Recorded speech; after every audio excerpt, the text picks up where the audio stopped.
Dogtra, the world's finest maker of e-collars for dogs, is proud to introduce Mike Ritland, former U.S. Navy SEAL, founder of Tricos International, and the Warrior Dog Foundation.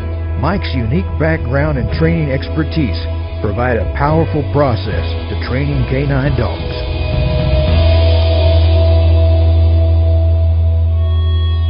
I've found that in my experience, unquestionably, having a good relationship with a dog, just like in all aspects of our life, whether it's a spouse, a business partner, coworkers, children, etc., having that relationship, if it's very, very good, the sky's the limit. If it's tumultuous and there's some issues there, then the cards or the odds are stacked against you, and you're going to be running uphill the whole time. So, while I'm doing that evaluation, I always keep a bag of some sort of food on me at all times, as well as a couple of reward toys, whether it's balls, Kongs, you name it. I'm constantly interacting with the dog and getting feedback on a couple of things. Number one is how he's reacting to me. What is his temperament and his attitude and his character as it's reflected back to me. What does that look like, and how fast is that progressing?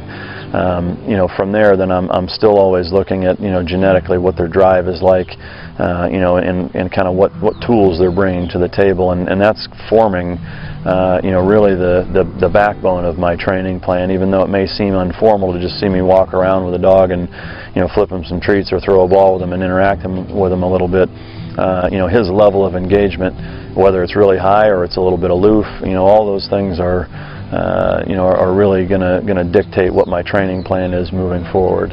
How intense and high his ball drive is, how effective his hunt drive is, what his environmental nerves look like.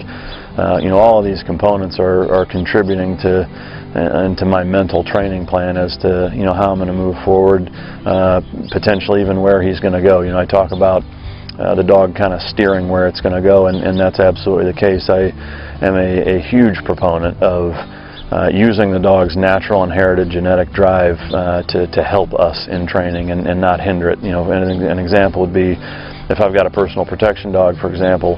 I don't want a dog that has just over-the-top prey drive and hunt drive that's going to tear somebody's house apart looking for a tennis ball that they can smell in a cabinet somewhere. Instead, I want to start out with with a dog that has a much more marginal or manageable level of prey and hunt drive for that.